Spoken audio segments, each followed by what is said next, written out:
Bonjour, je suis Christine Jacquin. Je m'occupe de l'admission dans le département informatique de l'IUT de Nantes. Donc, notre formation, donc, elle est sur Parcoursup, bien sûr. Donc, je vous ai remis l'adresse ici. Vous verrez ça avec dans les lycées, avec vos professeurs principaux, comment vous inscrire sur Parcoursup. Jusqu'à cette année, en fait, nous avions comme filière privilégiée pour le recrutement les bacs S, toute option, et les bacs technologiques, donc les bacs STI 2D. Donc, depuis cette année, des nouveaux bacs généraux existent, avec des spécialités.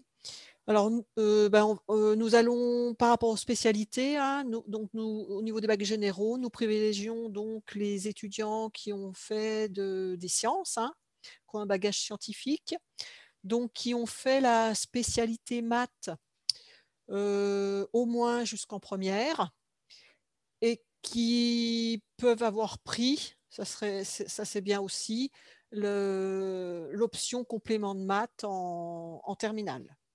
Nous prenons aussi des étudiants qui auront fait la spécialité NSI, numérique et sciences informatiques. Mais bon, ce n'est pas obligatoire. De toute façon, tous les lycées ne proposent pas cette spécialité. Nous recrutons aussi donc des post-bac. Donc, ce sont des étudiants qui sont dans le supérieur, en fait, qui ont été dans le supérieur en 2020-2021 et qui décident de se réorienter. Donc, ils postulent aussi sur Parcoursup. Et nous avons aussi des dossiers d'étudiants qui proviennent d'autres filières. Alors, au niveau des bacs généraux, c'est les anciens bacs ES, économie sociale. Et puis, nous avons aussi des étudiants qui postulent, qui proviennent de bac STMG ou de DAEU. C'est un diplôme qui donne l'équivalent du bac. Donc, pour ces bacs qui ne sont pas des bacs généraux scientifiques ou qui ne sont pas des bacs technologiques de type ST2D, vous pouvez nous consulter pour qu'on vous dise un petit peu ce qu'on pense de votre dossier et des chances que vous avez quant à postuler chez nous. Alors, par contre, quelque chose de très important, bien soigner son dossier et sa lettre de motivation. Ça, c'est très, très important. Alors, je vais vous donner les chiffres d'admission. Ça intéresse toujours, pour savoir un petit peu quelles sont vos chances d'être pris chez nous par rapport à l'historique que l'on a. Alors, bien sûr, notre historique va être un petit peu biaisé là parce qu'en fait, il y avait pas les bacs, les nouveaux bacs encore. Donc, je vais vous donner des indicateurs par rapport aux années précédentes pour les bacs généraux, en tout cas. Alors, notre promotion, en fait, effective, elle comprend 115 étudiants, dont 4 doublants et 11 PEIP. Donc, je vous expliquerai tout à l'heure ce que sont les PEIP. Donc, sur Parcoursup, vous allez voir que nous avons en fait 90 places qui sont attribuées, en fait.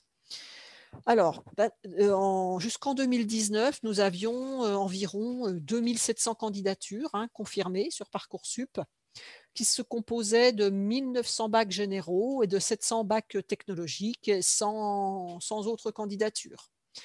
Alors, nous avons classé en 2019, mais c'était le cas pour les années avant, 1055, donc ça fait 39% des candidatures.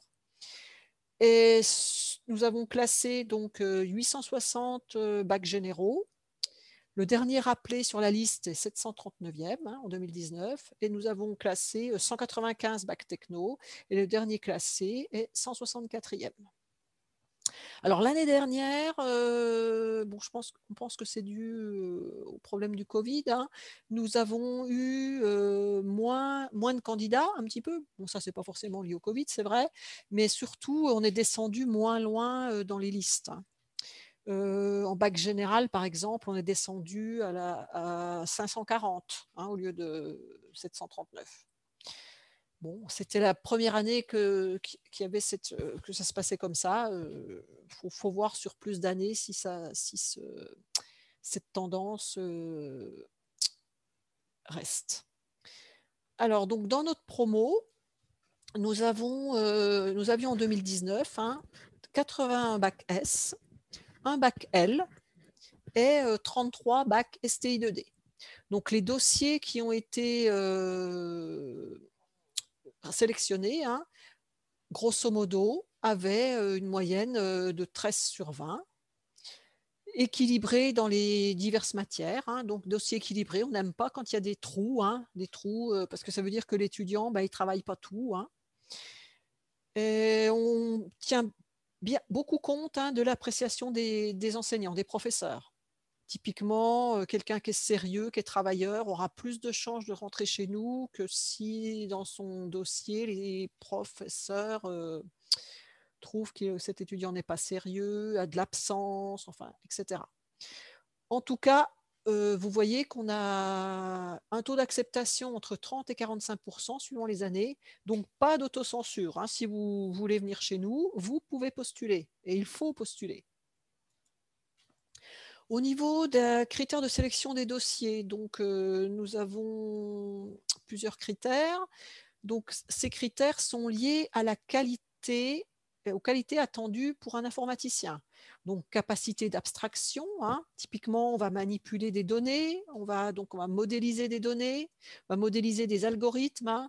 Donc, en fait, capacité d'abstraction très, très importante. Esprit d'analyse aussi, analyser les problèmes, savoir analyser les problèmes. Aptitude à la concentration, il faut être assez concentré parce qu'on résout des problèmes assez difficiles. On est sur du code, des codes complexes, souvent. Donc, il faut savoir se concentrer.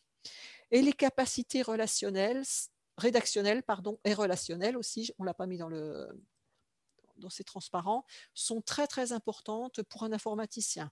Au niveau rédactionnel, typiquement, on va avoir à rédiger des cahiers des charges pour les clients, on va avoir à rédiger des manuels utilisateurs, donc très très très important les capacités rédactionnelles. Alors toutes ces qualités, en fait, on les retrouve principalement dans les maths, les matières scientifiques, donc les mathématiques, et aussi dans les matières, le français, et aussi l'anglais, qui est d'ailleurs indispensable pour les langues, pour les sciences, pardon. Donc un informaticien, il va beaucoup être confronté à de l'anglais. Donc typiquement, quand il va pouvoir écrire des manuels utilisateurs en anglais, il va pouvoir dialoguer en anglais, enfin, etc. Donc l'anglais, c'est très très important. Alors, je vais parler aussi maintenant de l'admission au concours GP Polytech. Je vous parlais tout à l'heure que nous avions 14 PEIP. En fait, depuis 2017, à l'IUT de Nantes, dans le département informatique, nous avons mis en place un parcours sécurisé pour les étudiants de bac STI2D. Donc, ces étudiants, en fait, ne sont pas recrutés par nous, ils sont recrutés par Polytech sur Parcoursup. Et donc, ils suivent leur DUT chez nous. Et à l'issue de leur DUT, ils ont une passerelle directe dans une école du réseau Polytech. Alors, typiquement, chez nous à Nantes, les étudiants vont beaucoup à Polytech Nantes. Alors, ils ont, en plus de leurs cours en DUT informatique, ils ont quelques cours ou des projets qui sont réalisés à Polytech, ou des cours de chez nous qui sont remplacés par des cours à Polytech. Donc, il faut candidater sur Parcoursup. Les dossiers sont examinés par une commission ad hoc du réseau GP Polytech. Et si le dossier est sélectionné, il y a un entretien. Donc, par contre, il est conseillé de postuler aux deux formations. Si l'informatique vous intéresse, vous postulez au DUT informatique et au concours GP Polytech. Vous pouvez être pris au département informatique et pas pris au concours GP Polytech. Donc, si vous voulez faire de l'informatique, autant postuler chez nous. Le fait de ne pas, de ne pas postuler chez nous, si vous n'êtes pas pris dans le parcours GP Polytech, vous ne serez pas pris chez nous. Il faut absolument postuler. Voilà, j'en ai fini pour la présentation de notre recrutement département informatique. Je vous souhaite une bonne journée et surtout, si vous voulez plus d'informations, n'hésitez pas, le jour des journées portes ouvertes à l'Université de Nantes, le 13 février 2021, de vous connecter sur sur notre site pour pouvoir chatter ou discuter de manière en distanciel, bien sûr, hein, avec des enseignants et des étudiants. Au revoir.